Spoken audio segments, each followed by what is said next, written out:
On the morning of June 16, 1943, even before the sun had fully ascended over the formidable Owen Stanley mountain range in Port Moresby, New Guinea, Captain J. Zeamer Jr. initiated the powerful four-right Cyclone engines of his B-17E bomber. This particular aircraft, officially designated 41-266, but universally recognized by its evocative moniker, Old 666, stood poised at the runway's terminus. It was laden with a substantial quantity of fuel, sufficient for an arduous 10-hour aerial journey, and an arsenal of ammunition formidable enough to ignite a localized conflict. Conspicuously absent, however, was any form of protective escort. Captain Zeamer was on the cusp of embarking on a perilous 1,000-mile excursion deep into the Pacific's most heavily fortified Japanese airspace, accompanied only by a hand-picked complement of 9 volunteer crew members, each acutely aware that their prospects of returning were exceedingly remote, bordering on non-existent. The operational briefing had been delivered with unvarnished candor. Allied intelligence urgently required detailed reconnaissance photographs of Buka and Bougainville, strategically vital islands nestled within the northern Solomon Islands. Japanese forces were observed to be rapidly constructing and expanding airfields in these locations, and General MacArthur's strategic planners absolutely needed precise intelligence regarding the scale and nature of the enemy's deployment before the impending launch of Operation Cartwheel. The inherent challenge was formidable. Buka lay approximately 600 miles deep within hostile territory, encompassed by a formidable defensive cordon of at least 400 Japanese fighter aircraft operating from numerous airfields. Conventional military doctrine mandated that photo reconnaissance missions be accompanied by fighter escorts. Yet the sheer distances involved rendered this impossible. No Allied fighter aircraft then operational in the Pacific possessed the requisite range to complete such an extensive round trip. Consequently, a lone aircraft would be compelled to undertake the mission, flying at a deliberate and stable pace for the cameras, with the desperate hope of successfully engaging and repelling any Japanese interceptors should they be encountered. Remarkably, 3 distinct aircrews had already unequivocally declined this particular mission, while official documentation euphemistically employed phrases such as "declined due to tactical concerns." The stark, unvarnished truth was considerably simpler. Seasoned pilots, after meticulously scrutinizing the navigational charts and performing precise numerical calculations, had unequivocally informed their commanding officers. This is not merely a mission, it is, in essence, a suicide run, albeit one with additional, agonizing steps. One would be piloting a ponderous bomber, entirely unescorted, over formidable enemy strongholds at predictable altitudes and consistent speeds, a necessity dictated by the exacting requirements of 1943-era photographic equipment, which demanded stable platforms. The Japanese would inevitably detect your approach from a distance exceeding 50 miles, affording them ample time to scramble every available Zero fighter within operational range. In such a scenario, there would be no sanctuary, no refuge, and absolutely no assistance to be rendered. It was at this critical juncture that the name J. Zeamer was proposed. This suggestion was not primarily motivated by his standing as the squadron's preeminent pilot, though by this period, his skills had arguably elevated him to that status, but rather by his well-established reputation for undertaking missions that others vehemently refused and, against all odds, consistently managing to return.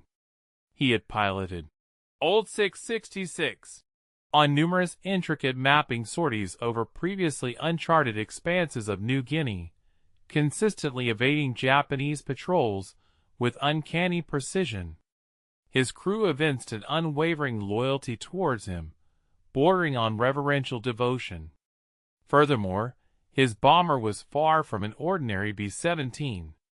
over a period spanning several months, through assiduous scavenging, extensive modifications, and what the ground maintenance crews affectionately termed creative engineering. Zimmer had meticulously transformed Old 666 into arguably the most heavily armed bomber operating within the entire Pacific theater. When the mission to Buka was presented to him by headquarters, Captain Zimmer exhibited no hesitation whatsoever. He diligently studied the intricate navigational charts, meticulously calculated fuel consumption, engaged in thorough discussions with his dedicated crew, and ultimately, without reservation, accepted the assignment. His decision was not born of a morbid death wish, nor did it stem from any underestimation of the inherent and profound dangers. Rather, it was driven by the grim reality that 9 Allied air crews were at that very moment stranded in the treacherous waters surrounding Bougainville, having been shot down during preceding operations, desperately evading Japanese patrols, and awaiting rescue. The critical reconnaissance photographs that would be acquired from this mission held the potential to furnish rescue coordinators with precise intelligence regarding enemy positions, identify safe evacuation routes, and pinpoint suitable islands that could serve as secure pickup points. These invaluable photographs could, quite literally, represent the crucial distinction between life and death for nearly 100 imperiled servicemen. Thus, on that pivotal June morning, Zimmer and his intrepid crew ascended into the confines of Old 666, diligently executed their comprehensive pre-flight checks, and commenced their roll down the runway at Port Moresby. The control tower conveyed its laconic wishes for good hunting. A casual "see you later" was conspicuously absent from anyone's lips. As the formidable bomber majestically lifted off the tarmac and gracefully turned north, gradually vanishing into the enveloping coastal haze, a palpable sense of apprehension permeated the ground crew, with more than a few silently contemplating whether they had just witnessed 10 brave men embark upon their final, fateful journey. To fully grasp the profound reasons why J. Zimmer ultimately found himself piloting the mission that every other crew had resolutely spurned, one must first comprehend the extraordinary circumstances under which he initially acquired Old 666. This narrative is not one of the military's most exemplary personnel being equipped with its finest machinery. Instead, it is a compelling testament to a pilot whom the establishment largely disregarded, inheriting a bomber that was similarly deemed undesirable, and through a sheer, unyielding refusal to accept limitations, transforming both into enduring legends. Prior to the outbreak of the war, Zimmer had successfully earned an engineering degree from MIT, subsequently acquiring his pilot wings in 1941. His deployment to the Pacific Theater in 1942 was characterized by exceptional flying prowess, but lamentably poor timing. His original crew was disbanded before they had the opportunity to undertake a single combat mission together. Command subsequently reassigned him to the role of a backup pilot, essentially a reserve designated to fill in when regular pilots were indisposed or on leave. For a man whose aspirations were firmly rooted in flying combat missions, this assignment was profoundly humiliating. Months drifted by, marked by an unending series of cargo runs, mail deliveries, and the occasional transport mission, never the genuine combat engagements he so ardently desired. The fundamental issue, as perceived by his superiors, lay in Zimmer's pronounced tendency to voice his opinions. He frequently challenged tactical approaches he deemed inefficient and proposed aircraft modifications that had not been solicited by the mechanics.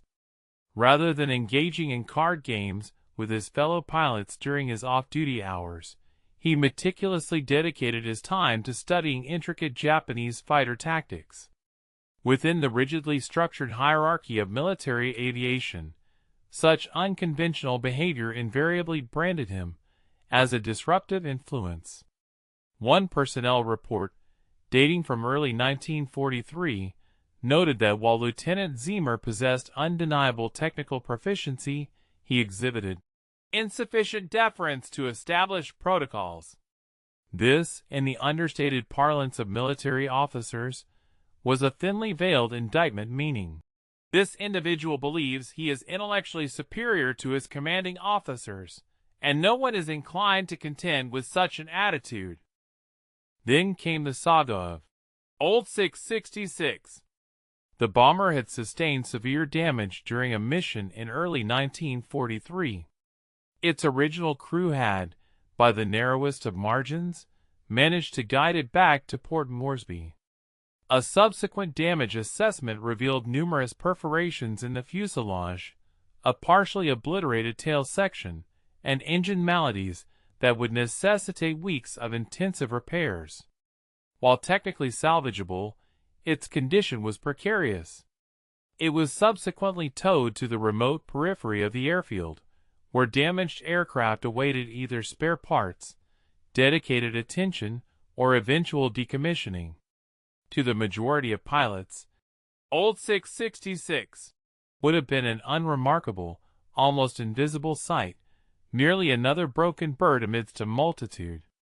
Ziemer, however, perceived a singular opportunity. He approached his commanding officer with a bold proposition. "Permit me to repair it, and allow me to retain it. I will form my own crew, execute our own missions, and ensure we remain entirely outside of everyone's operational purview." The response he received was, in essence, a dismissive, "Certainly, do as you please," the kind of perfunctory approval granted when one holds no expectation of tangible results. And so, Ziemer embarked upon his formidable task.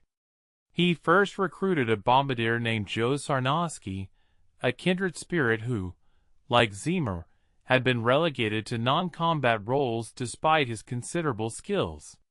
Subsequently, he assembled a diverse crew comprising waist gunners, a radio operator, and a navigator, all individuals who had been either overlooked, underestimated, or were simply weary of patiently awaiting their rightful opportunity to demonstrate their capabilities. Together, they meticulously reconstructed Old 666 from its very core. Yet, Ziemer's efforts extended far beyond merely restoring it to its original factory specifications. He meticulously transformed it into something that the Boeing engineers could never have conceivably envisioned. A standard B-17E typically carried a complement of 13.50 caliber machine guns. Ziemer, through tireless effort, augmented this firepower by adding 6 more, resourcefully scavenging weapons from other damaged aircraft and ingeniously installing them in custom-fabricated positions. He further reinforced the bomber's nose section with additional armor plating, a modification technically in violation of regulations, but one that went unchecked. He ingeniously reconfigured the bomb bay to accommodate extra ammunition instead of its maximum bomb load, reasoning that in the specialized context of photo reconnaissance missions, bullets would be of greater utility than bombs.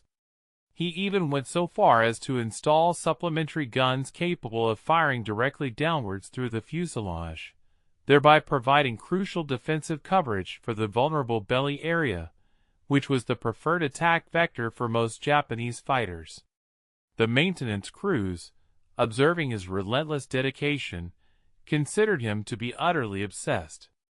Other pilots, in a mixture of amusement and awe, frequently made jocular references to Ziemer's flying porcupine. However, when Old 666 finally rumbled back onto the active flight line in May 1943, it was a truly unparalleled bomber within the Pacific theater. It possessed a greater overall weight than standard B-17s, a direct consequence of the extensive additional weaponry and armor. For the same reasons, it was also technically slower. Yet, in the crucible of aerial combat, it possessed the capacity to unleash more defensive firepower than bombers twice its size.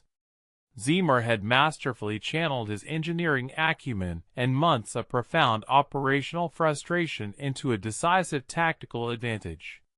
By June 1943, Zimmer and his crew had successfully flown a sufficient number of mapping missions to unequivocally demonstrate their competence, not necessarily as outstanding heroes, but as an unconventional assembly of misfits who consistently performed their duties with solid professionalism and managed to avoid undue trouble.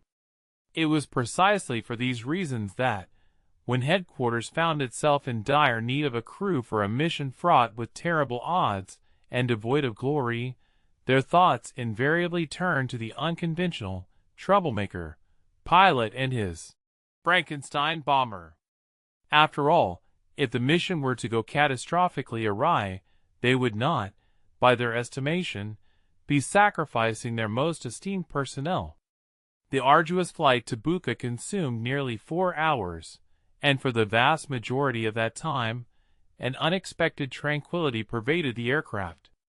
Old 666 maintained a steady, resonant drone as it proceeded northward over the glistening Solomon Sea at an altitude of 25,000 feet, sufficiently high to evade the majority of anti-aircraft fire, yet low enough to obviate the crew's need for constant oxygen supplementation. Zimmer judiciously kept the engines throttled back, meticulously conserving precious fuel. Every single gallon would be indispensable for the demanding return journey. Navigator Ruby Johnston diligently consulted his charts, relaying precise course corrections. Radio operator Forrest Dillman assiduously monitored various frequencies, vigilantly listening for any indications that Japanese radar might have detected their presence. In the bomber's nose, Bombardier Joe Sarnowski made final, meticulous adjustments to the cameras, carefully verifying angles and exposure settings. A pervasive tension gripped every crew member, yet it was the manageable, disciplined tension characteristic of seasoned professionals engaged in exceptionally difficult and high-stakes work. At approximately 0900 hours, the specialized B-17, known as Old 666, commenced its critical photographic reconnaissance mission directly over Bucha. Captain Zimmer skillfully maneuvered the heavy bomber, descending to an altitude of 20,000 feet, and then stabilizing her flight path for the camera pass. This phase represented the mission's most perilous segment. For the collected photographic intelligence to possess any practical value, Old 666 was compelled to maintain an absolutely straight and level trajectory, adhering to precise parameters of elevation and velocity. No evasive maneuvers were permissible, no deviation from the charted course. The aircraft had to simply hold steady while its specialized cameras ceaselessly captured image after image of crucial Japanese airfields, formidable gun emplacements, and vital supply depots spread out beneath them. This meticulous photographic run was projected to consume about 6 minutes. 6 interminable minutes of existing as a tantalizingly stationary mark for enemy defenses deep within hostile airspace. Just 3 minutes into this exposed traverse, Waist Gunner William Vaughn detected telltale signs of impending danger, specks rapidly enlarging and climbing fast from the direction of Kahili Airfield. He double-checked his count to confirm his apprehension before activating his communication system. "Fighters! 5 o'clock high. Looks like zeros, skipper. I count at least 15, maybe 20, he reported with urgency. Zimmer's reply was unflappable, exuding an almost disarmingly casual composure. "How long until they reach us, Ruby?" he inquired. Navigator Johnston swiftly computed the estimations. 3 minutes, maybe 4, he responded. Zimmer offered a silent nod, unseen by his crew, before posing another crucial question. "Joe, how much longer on the photo run?" Technical Sergeant Sarnosky, the photographer, quickly checked his equipment. "3 more minutes for complete coverage," he confirmed. And there it was, the agonizing dilemma that every commander profoundly dreads.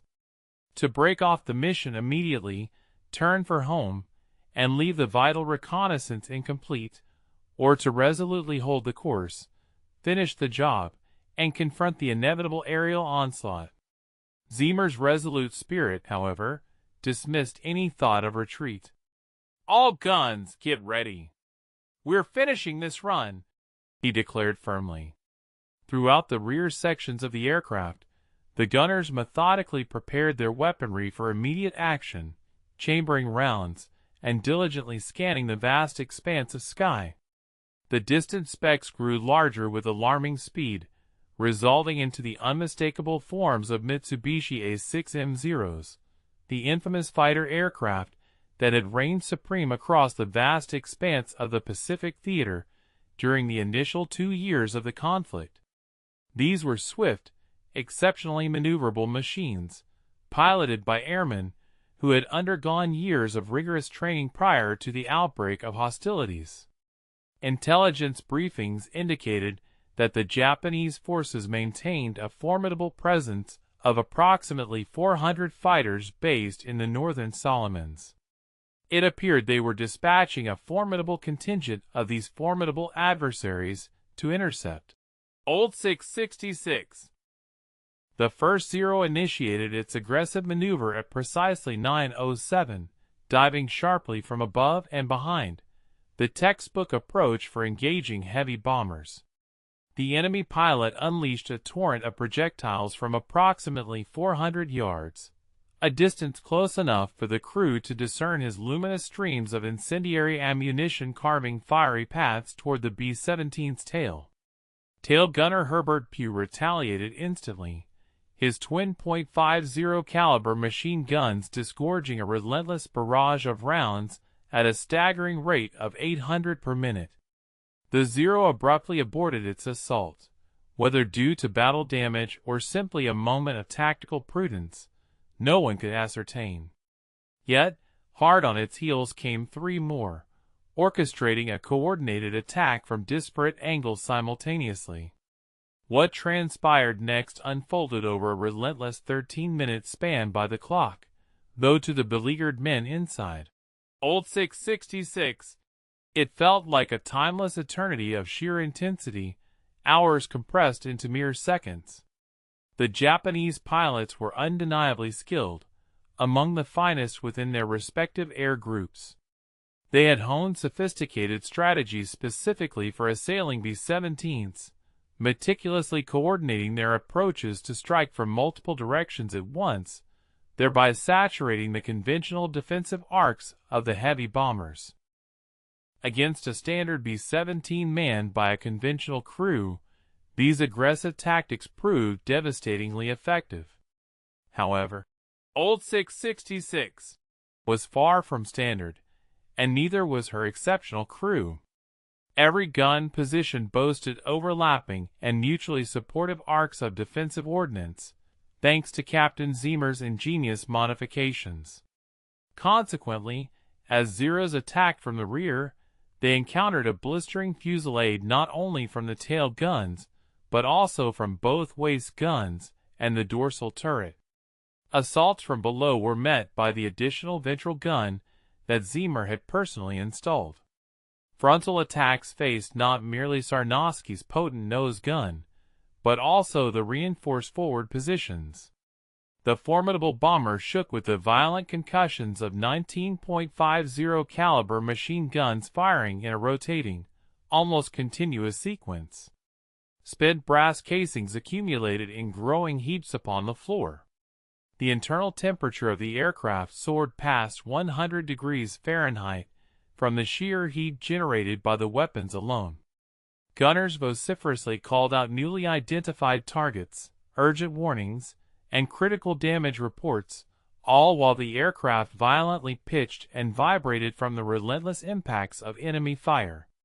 Captain Zimmer, despite the escalating chaos, piloted the formidable aircraft with an almost balletic precision, executing subtle, masterful corrections to its flight path. These adjustments were never significant enough to compromise the integrity of the photographic run, yet they were sufficient to disrupt the precision of the adversary's targeting by fractions of degrees, a critical margin that often determined the difference between a direct hit and a near miss. And through this entire, harrowing ordeal, the photographic apparatus continued its ceaseless operation. Technical Sergeant Joe Sarnosky remained steadfast at his vital position in the nose compartment, meticulously adjusting camera settings, swiftly changing film magazines, and guaranteeing the optimal clarity and utility of each captured image. For that, above all, was the mission's paramount objective. That was the singular, driving purpose for which they had ventured into this cauldron of combat. The Zeros continued their relentless onslaught in successive formations, and it became increasingly evident that Old 660 SIXS fortunes began to wane. At approximately 9:12, a devastating 20mm cannon shell violently penetrated the cockpit windscreen and exploded with devastating force within the confines of the cockpit. Shrapnel tore through the instrument panel, slicing through vital conduits of control cables and obliterating half of the crucial gauges upon which Zima relied. A searing piece of hot metal, roughly the size of a quarter, lodged itself deeply in Zima's right arm. Another fragment gouged a painful furrow across his leg. Blood rapidly saturated his flight suit, yet he maintained a firm, unyielding grip on the controls. The bomber was still flying. The cameras were still running. All other considerations faded into insignificance. In the nose compartment, Joe Sarnosky had just completed the arduous task of changing a film magazine when a Zero came screaming straight at them, in a headlong, aggressive charge, its weaponry spitting fire. This was the specific type of attack that bomber crews most deeply dreaded. Frontal assaults offered gunners only fleeting seconds to react before the agile fighter streaked by in a blur. Sarnosky swiftly pivoted his heavy machine gun to bear and opened fire, guiding his incandescent stream of bullets directly into the Zero's engine cowling. The Japanese fighter convulsed violently, leaving a plume of dark vapor in its wake, but not before its guns riddled the forward section of the B-17's nose. Sarnosky was violently propelled rearward, struck repeatedly in the abdomen and chest. The wounds were of an utterly devastating nature, instantly recognizable by any trained medical professional as beyond recovery. These were undeniably fatal injuries. Sarnosky, too, knew his fate.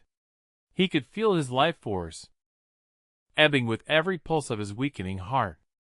Yet, his gun remained operational, and more Zeros were already lining up their attack runs. Consequently, he did not lie down, did not call for help, and defied the natural instincts of a mortally wounded individual. Instead, he gripped the gun's handles with his remaining strength, anchored his weakening frame against the navigator's table, and continued firing. When another Zero swept past the nose, Sarnosky's precise burst intercepted it with unerring accuracy, sending it spinning uncontrollably into the vast expanse of the ocean below. This marked his third confirmed kill of the engagement, and he would shoot down one more before his mortal coil finally succumbed. In the back of the aircraft, the waist gunners were contending with their own desperate predicament. The Zeros had cunningly discerned the tactical weakness that Old 660 SIXS, most formidable array of protective ordnance, was concentrated toward the rear and sides. As a result, they began to shift their attacks, striking from below and ahead, angles where the bomber's guns had more limited defensive arcs. Waist gunner William Vaughn exposed himself precariously to the violent airflow, leaning out into the slipstream and struggling valiantly against the fierce 200-mile-per-hour gale, desperately attempting to align his weapon system on a zero, executing an underneath pass.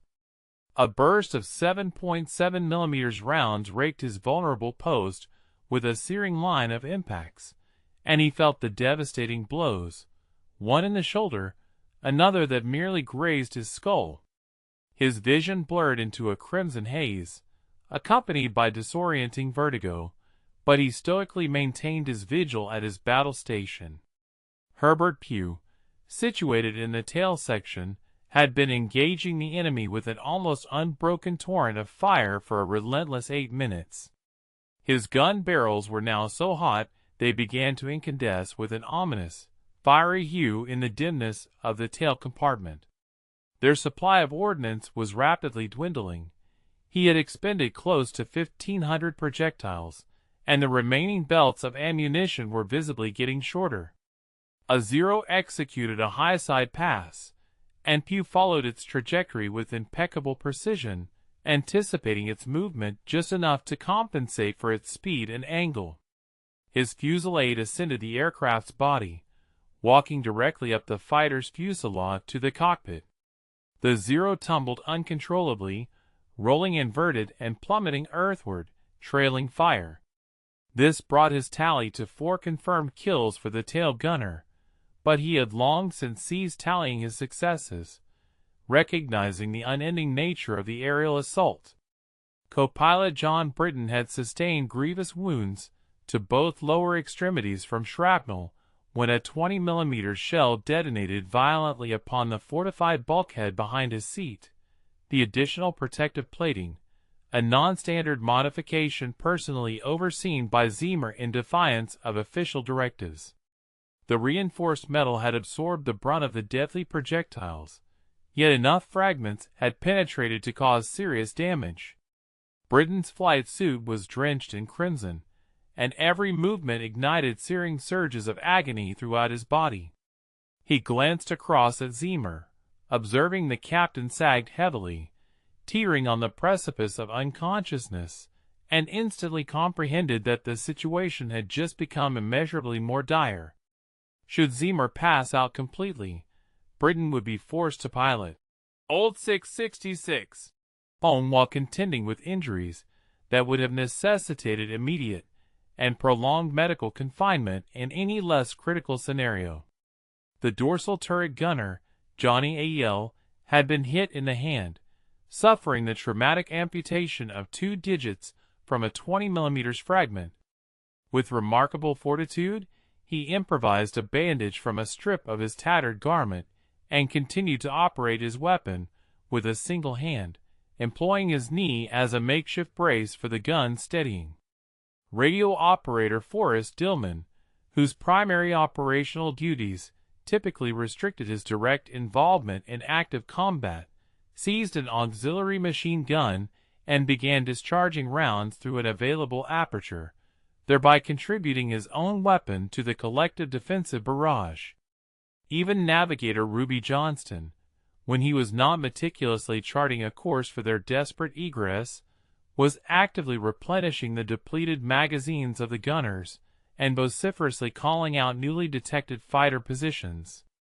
At approximately 9:15, 7 minutes into the ferocious engagement, with the photographic run finally complete, Zimmer at last uttered the words everyone longed to hear with profound yearning. "Photo's done. We're getting out of here." He thrust the aircraft's control column decisively ahead, initiating a shallow dive to gain precious velocity, thereby dropping Old 660 SIXS nose. The bomber, formidable as she was incapable of truly evading the swift Zeros, a feat beyond any contemporary aircraft, but every additional mile per hour served to complicate the adversary's complex targeting algorithms. The Japanese pilots, observing their target attempting to escape, intensified their assaults with heightened ferocity. They were fully cognizant of the crew's injuries and the visible ravages inflicted upon the bomber.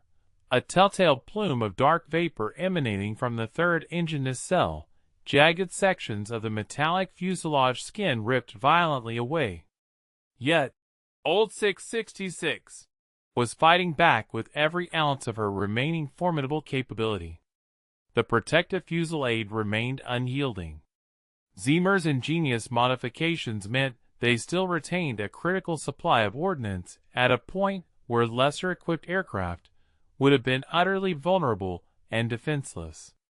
And the Zeros, after 13 minutes of attacking what should have been an easy target, had suffered significant losses, with at least 5 aircraft confirmed destroyed and several others severely damaged. The Japanese pilots, experienced enough to recognize when the expenditure of resources and lives surpassed the potential strategic benefit, finally broke off the attack around 9:20, turning back toward their respective bases. Within the battered confines of Old 666, no exultant cries erupted.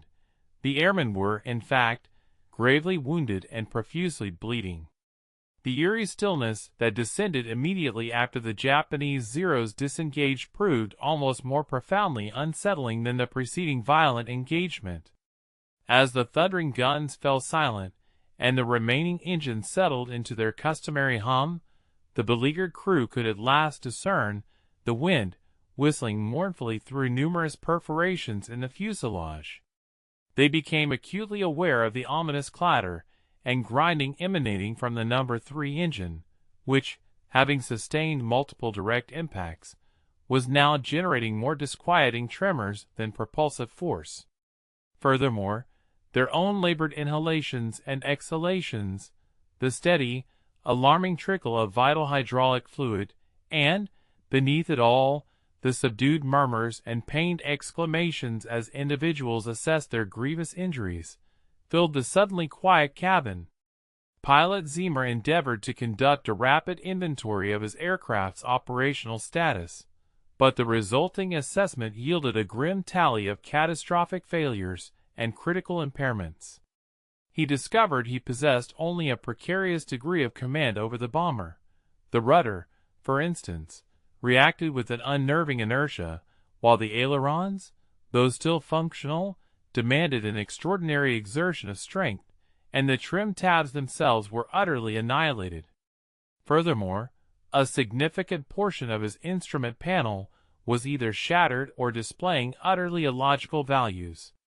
The airspeed indicator was irretrievably lost, the altimeter was fractured and potentially offering deceptive readings, and the hydraulic pressure gauge registered a stark and alarming nullity.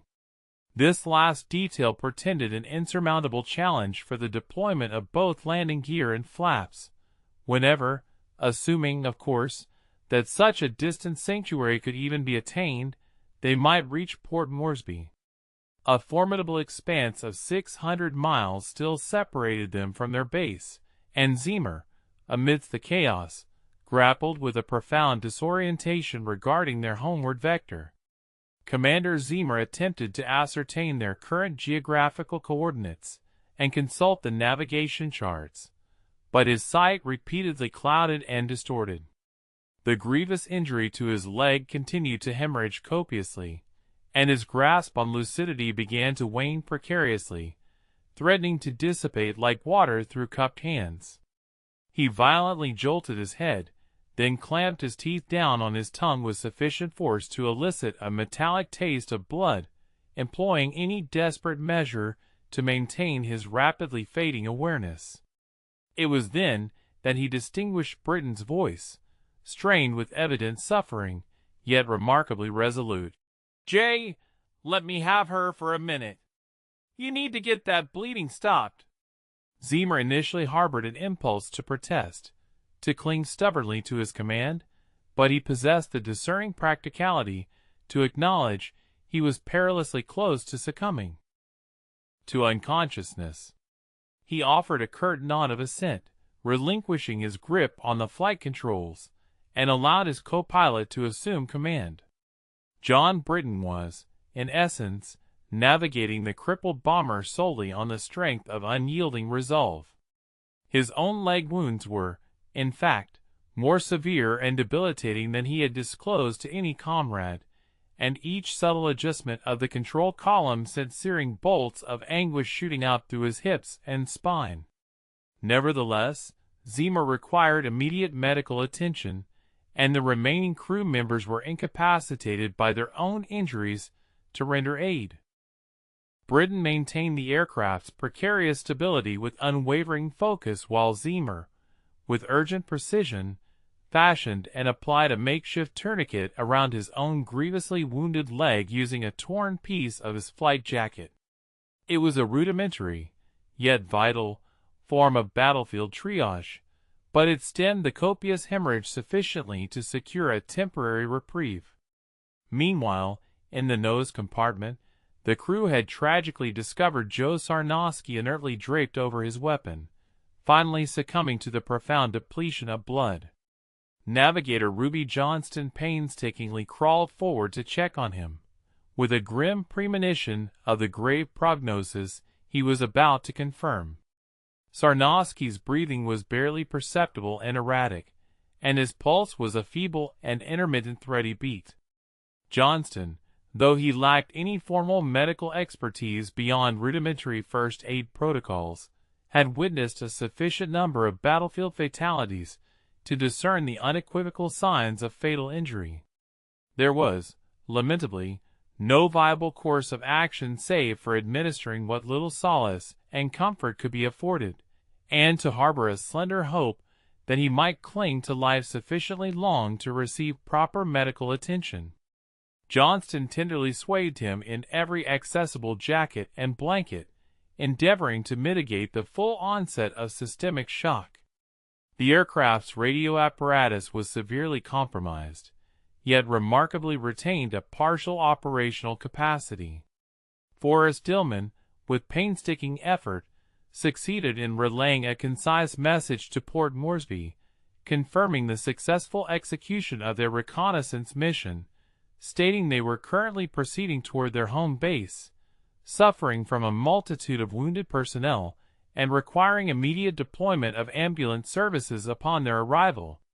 The return transmission was largely obscured by pervasive atmospheric interference, but Dillman perceived what he believed to be a confirmation of receipt. Nevertheless, whether rescue crews would actually be waiting upon their eventual return remained a matter of profound conjecture. The established protocol for aircraft sustaining such extensive damage was, regrettably, to presuppose an inevitable failure to return and to commence preparations for the most tragic outcome. Ruby Johnston meticulously labored over his navigation tables, his hands trembling involuntarily, a subtle manifestation of the fact that he had sustained a wound to his shoulder, a grievous injury he had stoically concealed from his comrades. The intricate art of dead reckoning navigation, even at the most auspicious of times, represented an amalgamation of precise mathematical computation and informed conjecture.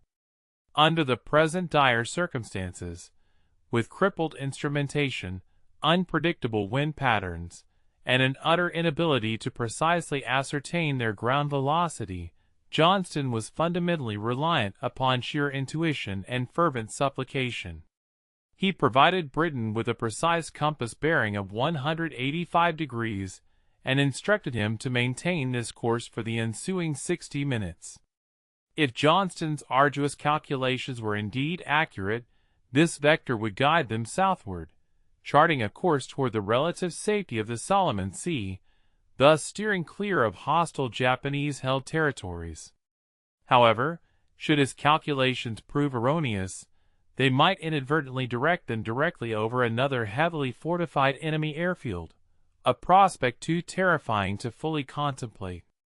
Approximately 20 minutes later, Zimmer re-emerged from the encroaching darkness of unconsciousness and, with renewed but fragile resolve, reasserted his command over the aircraft's controls, taking them back from Britain. The co-pilot, himself hovering precariously on the brink of collapse, offered no protest or resistance. Consequently, they established a desperate, makeshift rhythm, alternating command at intervals of 15 or 20 minutes. The pilot, who was marginally further from succumbing to utter exhaustion and unconsciousness, would assume responsibility for the controlled yoke while his counterpart snatched a fleeting moment of respite. This was, unequivocally, a method of operation utterly contrary to the prescribed procedures outlined in aviation manuals for flying multi-engine bombers. But then again, indeed, no aspect of their current predicament bore any resemblance to standardized protocols or conventional wisdom.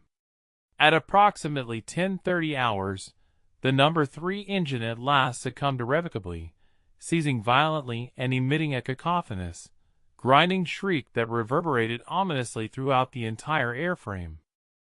Zeamer, with a practiced hand, skillfully feathered the propeller blades and meticulously curtailed the fuel supply to the incapacitated engine. While Old 666 was theoretically capable of sustained flight on 3 engines, it was, in reality, operating with an extreme degree of marginality. Consequently, their operational altitude began an inexorable decline, from 25,000 feet, then plummeting to 20,000, and further still to 15,000 feet. Every 1,000 feet they lost proportionally heightened the perilous probability of encountering hostile Japanese patrol aircraft, yet the immutable laws of physics remained indifferent to their escalating peril. The heavily damaged bomber inexorably lost altitude regardless of their desperate wishes. Approximately around 11:30 hours, they transited what Navigator Johnston, through painstaking computation, determined to be the precise midpoint of their arduous journey, with 300 miles of perilous airspace now behind them, and an equally daunting 300 miles still stretching ahead. The crew had, by this time, concluded the rudimentary medical interventions they were capable of administering to themselves, which primarily comprised of hastily applied bandages and makeshift tourniquets. The fact that every single man remained alive at this juncture verged on the miraculous, a testament to sheer tenacity. However, the continuation of their existence for the ensuing 3 hours would demand that Old 666 defy every logical prognosis of structural integrity. The bomber was copiously hemorrhaging vital hydraulic fluid, steadily losing precious fuel from its ruptured tanks, shuddering violently due to compromised control surfaces, and was, against all odds, maintained its precarious airborne state by virtue of 3 increasingly suspect engines and an indomitable collective stubbornness. The crew placed their unwavering faith in Zeamer. Zeamer, in turn, reposed his profound confidence in the very aircraft he had meticulously reconstructed with his own hands, and somewhere over the vast expanse of the Solomon Sea, gravely wounded and structurally compromised, they all pressed onward, relentlessly, toward the distant promise of home. To fully comprehend why Zeamer and his courageous crew possessed the extraordinary fortitude to embark upon what others unequivocally deemed a suicidal undertaking, one must first grasp the profound strategic significance of the reconnaissance photographs to the overarching strategic objectives of the Pacific Campaign. This perilous endeavor transcended any aspirations for individual renown or acts of imprudent valor. Rather, the invaluable images meticulously captured by Old 666, presently secured within film magazines nestled in the bomber's nose compartment, ironically safeguarded by the inert form of Joe Sarnosky, held intelligence of such critical import that it would unequivocally preserve countless lives and fundamentally alter the strategic equilibrium within the Solomon Islands theater.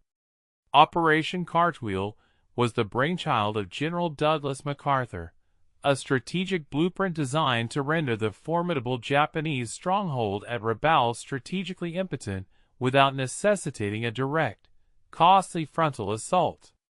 The underlying concept was ingenious in its simplicity and strategic foresight: to systematically seize or incapacitate the satellite airfields encircling Rabaul, thereby severing its vital logistical arteries and air superiority, until the bastion itself was reduced to strategic irrelevance.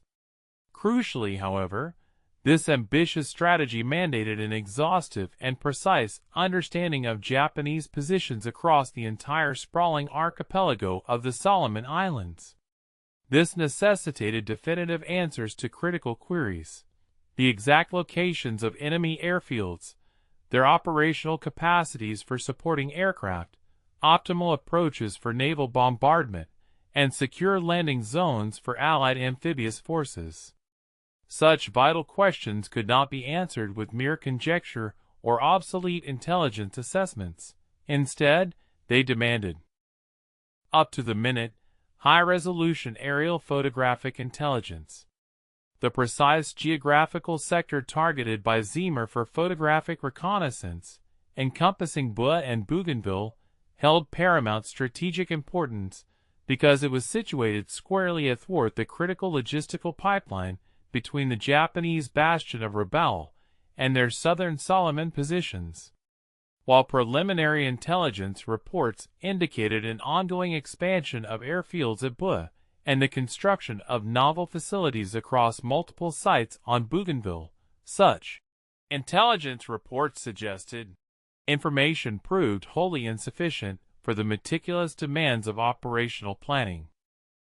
General MacArthur's planning staff necessitated the acquisition of precise geographical coordinates, definitive runway lengths, the exact numerical count and classification of anti-aircraft emplacements, the precise locations of fuel storage depots, and scores of additional granular details, all of which only comprehensive aerial photography possessed the capacity to furnish. Prior endeavors to photograph these vital installations had regrettably either failed to achieve sufficiently proximate vantage points or had been aggressively repelled by formidable Japanese fighter aircraft before completing their assigned coverage parameters. However, beyond the overarching strategic imperatives, there existed an even more pressing and profoundly humanitarian impetus for this mission. A dire situation involving 9 Allied bomber crews, totaling nearly 90 imperiled airmen, was currently unfolding. These men were presently adrift in the treacherous waters or secreted away on tiny, isolated islands throughout the Bougainville area. They had been tragically shot down during preceding bombing sorties over the course of the past 3 weeks. Some had managed to reach deserted islands and were now patiently awaiting a potential rescue, while others had concealed themselves on Japanese-occupied islands, relying precariously on the benevolence of indigenous inhabitants to shield them from relentless enemy patrols. The Allied Navy possessed both submarines and PBY Catalina flying boats, assets capable of undertaking such precarious rescue operations, but they desperately required precise intelligence regarding the operational zones of Japanese patrol boats, the exact locations of enemy garrisons on various islands, and the identification of approach routes that offered a semblance of relative safety. Zimmer's meticulously captured photographs held the key to furnishing precisely this indispensable information. These critical high-altitude images would graphically delineate the intricate patterns of Japanese naval patrols, the precise locations of formidable coastal gun emplacements, and crucially, differentiate between heavily monitored beaches and those sufficiently remote for covert pickup operations. Back at Port Moresby, a dedicated corps of intelligence analysts was already meticulously preparing their workstations, poised to commence the immediate development of the film the very instant Old 666 made its triumphant, albeit battered, return. Within mere hours of the film's development, they would possess the vital intelligence requisite for meticulously planning rescue operations. And within a matter of days, Allied submarines would be dispatched en route to designated pickup locations, sites previously deemed excessively perilous to even contemplate approaching, thus bringing hope to scores of stranded airmen. The profound strategic significance of this mission extended far beyond the imperative of direct recovery missions for downed airmen. The visual intelligence captured by the cameras would meticulously detail the pace of infrastructural development by Japanese forces on newly established airfields. This crucial information would directly inform the strategists of the Allied command regarding the necessary speed and urgency required for the execution of Operation Cartwheel. Should the Japanese be nearing the completion of these vital new runways, it would fundamentally alter the operational schedule of the overarching military endeavor, demanding an accelerated response.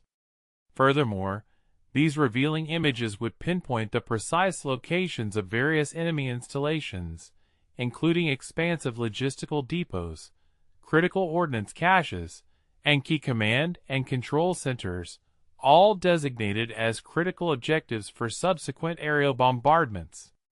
Concurrently, maritime reconnaissance units would meticulously scrutinize the coastal photographs to refine existing navigational maps and pinpoint viable berthing locations for supporting future amphibious assault endeavors. Beyond the tangible strategic gains, there existed the immeasurable psychological component, a factor seldom formally codified in official military communiques. Allied air crews operating across the vast expanse of the Pacific theater were acutely aware of the plight of those 9 downed crews, patiently awaiting rescue. They understood implicitly that the status of awaiting recovery frequently translated into being effectively designated as missing in action, presumed deceased, when the prevailing operational circumstances rendered retrieval unacceptably perilous. Therefore, the decision by the military to dispatch aircraft to retrieve these men, to commit valuable assets and risk further lives to bring them home, conveyed an unequivocal message to every aviator and crew member within the theater. Our commitment to our personnel is unwavering. We do not abandon our own. This profound belief held immense significance amidst a conflict where air crews routinely embarked on missions, with attrition percentages ranging from 30 to 40%. The knowledge that one service would endeavor to send someone after them, even when deep within hostile territory, made it mentally tenable to continue embarking on perilous sorties day after arduous day. The invaluable photographs captured on June 16, 1943, would be meticulously scrutinized and systematically indexed, ultimately forming the comprehensive official intelligence dossier 447B.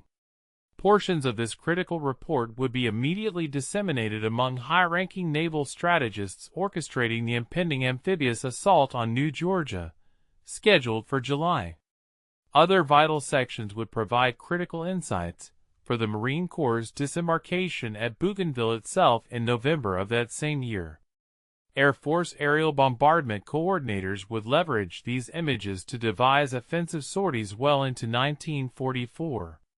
Such was their enduring significance that some of these images were withheld from public disclosure, remaining classified until the 1970s, precisely because they exposed the intricate sophistication of Allied intelligence-gathering proficiencies and advanced aerial imagery analysis methodologies.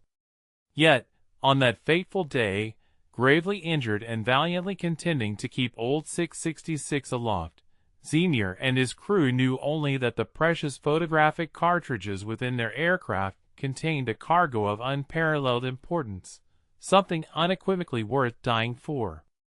They remained unaware of the sheer multitude of future operations that would eventually hinge upon the veracity of their photographs. They could not have known they would help rescue 87 of those 90 marooned aviators.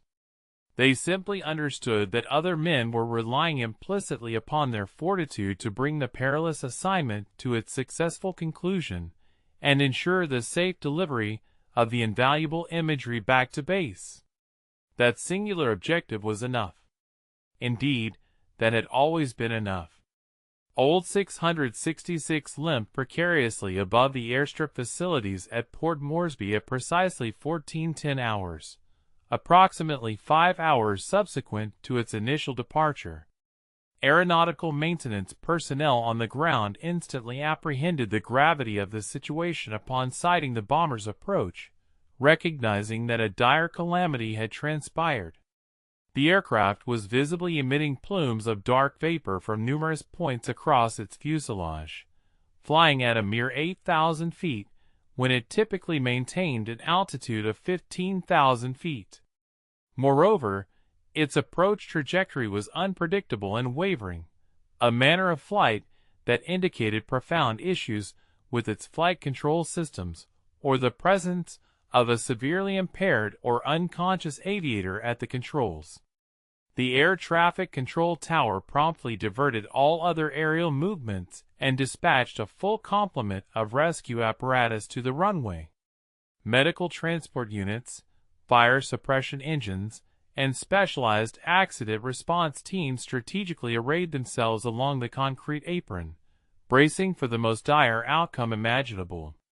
Captain Zenier was compelled to laboriously engage the manual override mechanism to lower the landing gear, as the aircraft's entire hydraulic infrastructure had ceased all functionality. It required him and co-pilot Britton collaboratively exerting themselves upon the emergency manual crank for approximately 10 arduous minutes. Both men were visibly gritting their teeth against their wounds, a testament to their unwavering resolve amidst intense pain. When the undercarriage ultimately engaged and secured, they lacked any definitive means to confirm that all three wheels were actually in their correct, locked-down position, relying solely on tactile sensation and fervently wishing the instrument panel's warning signals were accurate. The wing flaps presented an analogous predicament, remaining immobilized in a semi-extended configuration, which inevitably meant the bomber's touchdown speed would be perilously elevated. Captain Zenier skillfully guided the heavy bomber in at an accelerated velocity, making contact with the tarmac at almost 140 miles per hour, a speed significantly exceeding the standard operational velocity of 90 miles per hour. Old 666 rebounded jarringly upon impact, momentarily stabilized, surged upwards once more, before ultimately settling firmly onto the runway. It then traversed the entire expanse of the landing strip before Zenier skillfully brought the formidable machine to a complete halt. Emergency medical personnel immediately converged upon the airframe even prior to the cessation of the engine's rotation. Inside, they discovered 10 men, each individual having sustained injuries. Zenier and Britton had to be bodily extricated from their command positions, both having succumbed to profound exhaustion and unconsciousness the instant their piloting duties concluded. The waist gunners were barely able to stand upright or ambulate. The tail gunner exhibited facial abrasions and scorches from propellant residue, a consequence of the protracted discharge of his weaponry within the confined tail section. And in the nose compartment, they made the somber discovery of Joe Sarnowski, who had perished amidst the expanse of the Solomon Sea, estimated to be approximately 10 o'clock hours, remaining slumped lifelessly over his operational post. He had maintained his defensive posture, continuing to engage the enemy for a remarkable 3 hours after sustaining grievous injuries that would typically prove fatal within a matter of minutes. The invaluable photographs were processed with utmost alacrity. Highly specialized intelligence analysts labored ceaselessly throughout the nocturnal hours of June 16th and into the dawn of June 17th, generating comprehensive analytical dossiers even as Zenier and his crew were receiving urgent medical intervention and care. The quality of the imagery was unparalleled in clarity and precision. Sharp, unblemished visual data revealed each minute particularity deemed essential by Allied strategists. One could readily enumerate distinct aerial platforms stationed at Kahili Airfield and discern the ongoing advancement of new defensive aircraft shelters and ground movement pathways. Strategic coastal artillery emplacements were readily discernible, along with their respective fields of fire. Furthermore, berthing locations for Japanese patrol vessels were unequivocally delineated. The comprehensive reports compiled by the analysts span more than 200 densely packed pages, meticulously cross-referenced and extensively annotated, before being disseminated across various operational commands. In a remarkably swift timeframe of less than 2 days, the initial recovery mission was initiated, directly predicated upon the intelligence gathered by Old 660 SIXS reconnaissance flight. A United States Navy submarine successfully extracted 6 beleaguered aviators from an isolated landmass unequivocally identified by the aerial imagery as devoid of Japanese military presence. Throughout the ensuing 21-day period, meticulously coordinated endeavors successfully recovered 87 of the 90 marooned personnel.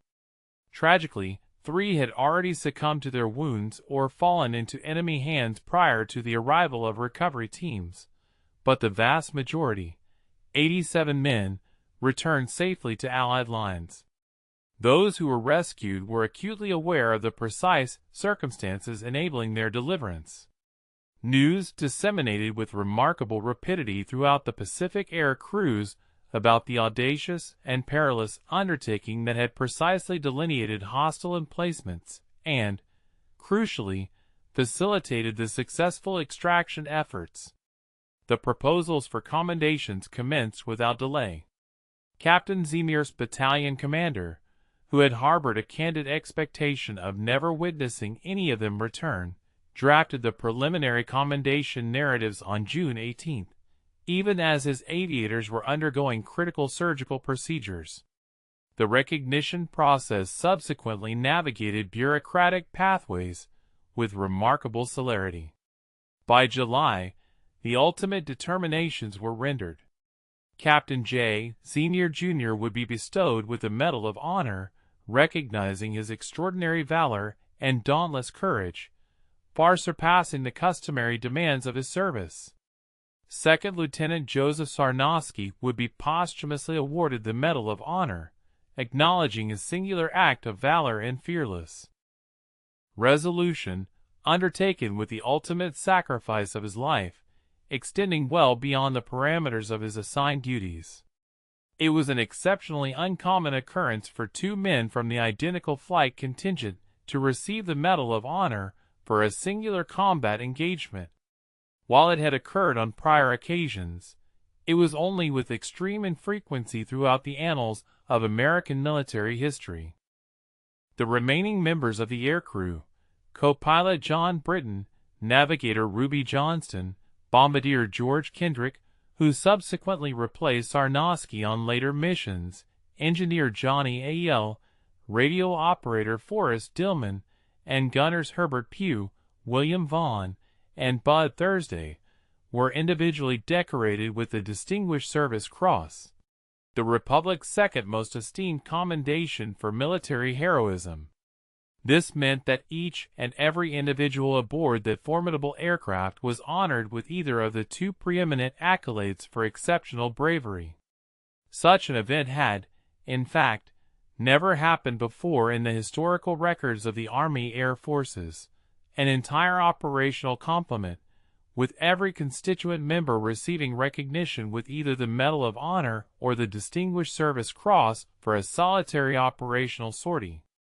This extraordinary collective acknowledgment profoundly underscored the unparalleled nature of the engagement and the indispensable significance of each individual's role within the mission. Captain Zemir underwent a 3-month convalescence period to recover from his grievous wounds. The injuries sustained to his lower limb and upper extremity necessitated a series of complex surgical interventions, and medical practitioners initially harbored grave doubts regarding his potential to ever resume piloting duties. However, Zemir demonstrated the inaccuracy of their prognosis, returning to restricted aerial assignments in late 1943, though he was unable to re-engage in active combat sorties.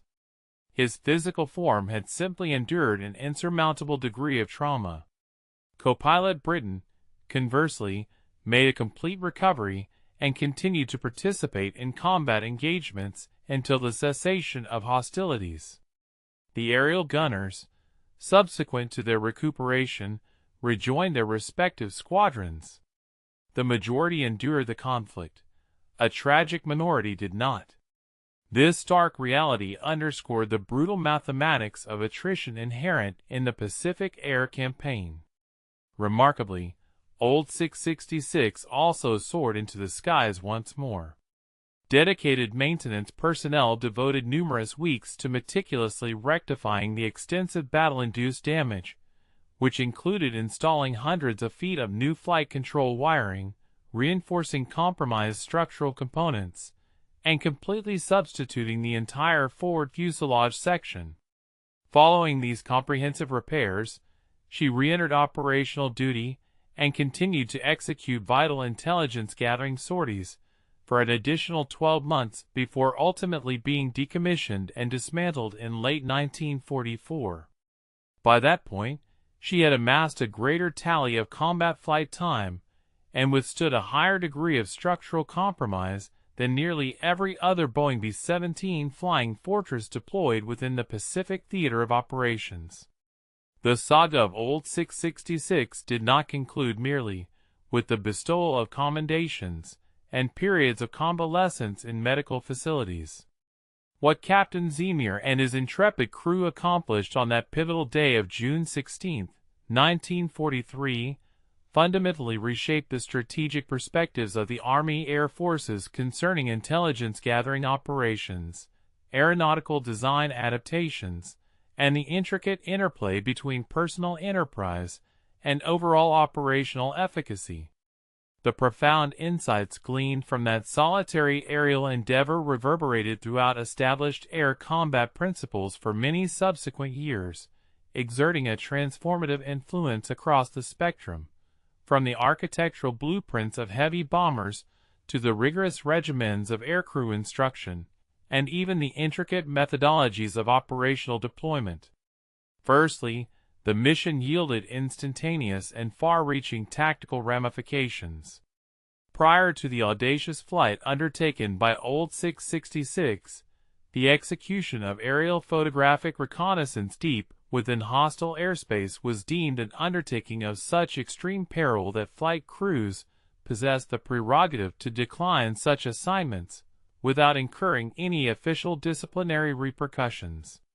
Indeed, the prevailing unwritten protocol dictated soliciting volunteers and respecting any refusal, fundamentally because coercing personnel into undertaking what were universally dubbed suicide missions irrevocably eroded both esprit de corps and operational proficiency.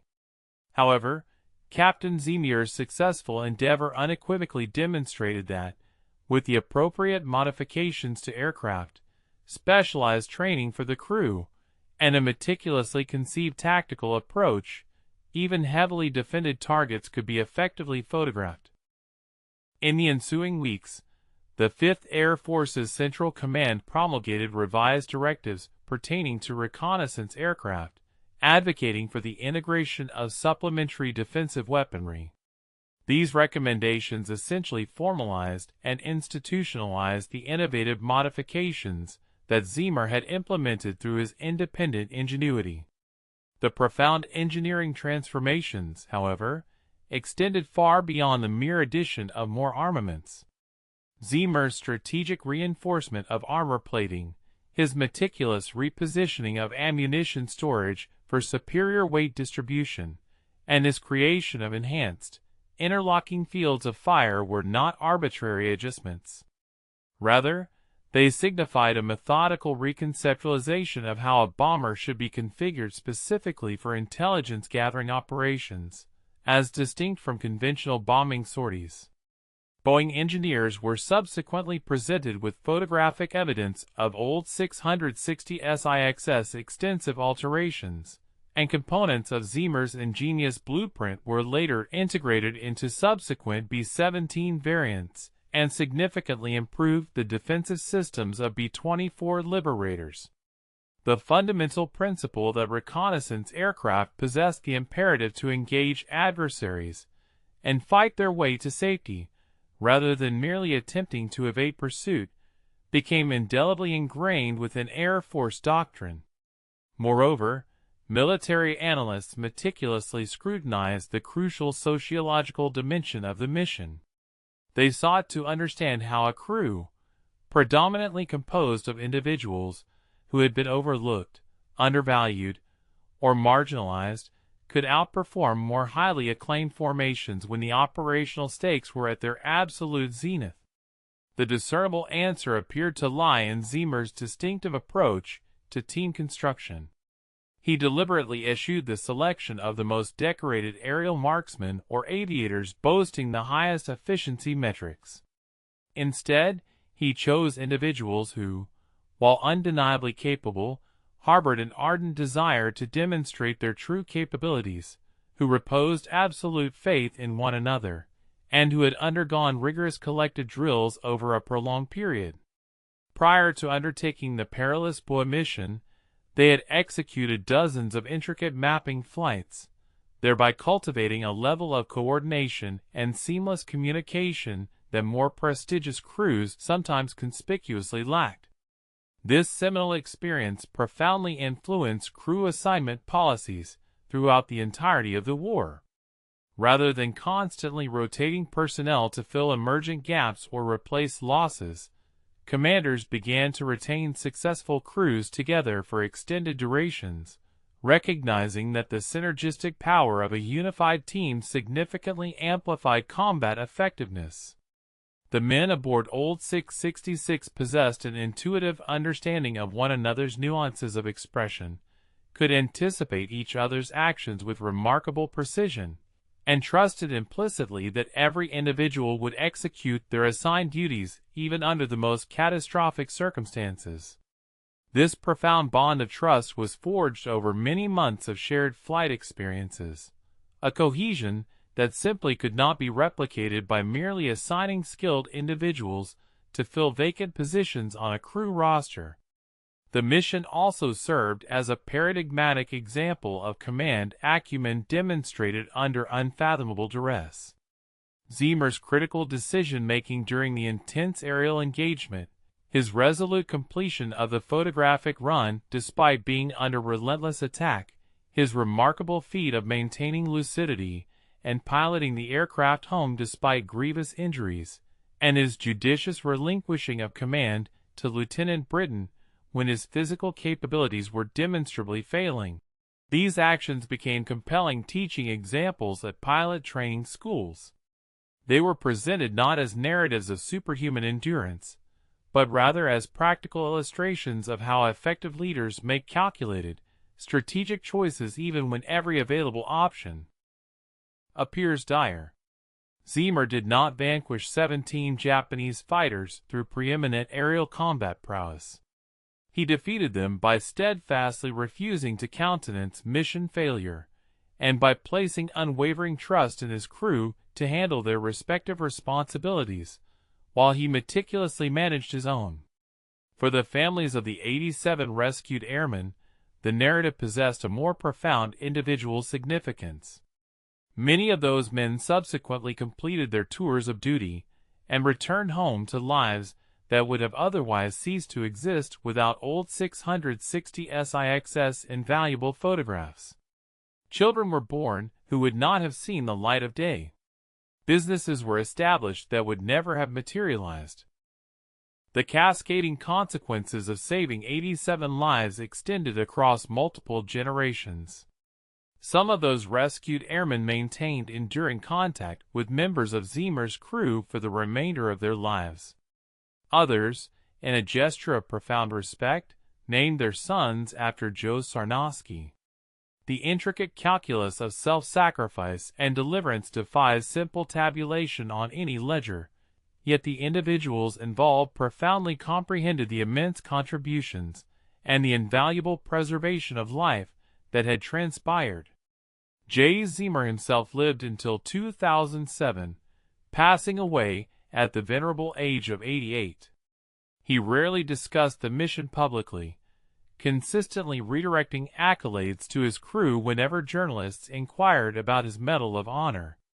In his twilight years, he articulated a sentiment that encapsulated the fundamental truth of why unassuming individuals achieve monumental feats. We just did what needed doing. Other people were depending on those photographs, and we had the aircraft and the crew to get them. It wasn't about being heroes. It was about not letting people down. That profound sentiment, the unwavering commitment to mission accomplishment when others are depending on you, constituted the true and lasting legacy of Old 666. The bomber itself was decommissioned and dismantled in 1944, disassembled for its constituent metallic components to facilitate the construction of other aircraft. No extant fragments reside within hallowed museum halls. No tangible monument commemorates the precise location where Old 666 once sat on the airfield at Port Moresby. However, the original photographs captured on June 16, 1943, remain preserved within the National Archives, meticulously catalogued and carefully safeguarded within environmentally regulated repositories. These enduring images permit contemporary observers to discern the identical details that those intelligence analysts painstakingly studied 8 decades ago, to delineate the identical contours of the shoreline, and to accurately count the very same aircraft. They are merely photographs now, vestiges of a bygone era, historical documents from a global conflict that concluded before the vast majority of living people were born. Yet, there was a time when brave individuals shed their very lifeblood for the procurement of these visual records, when men perished protecting them, and when countless others continue to live because someone valiantly brought them home.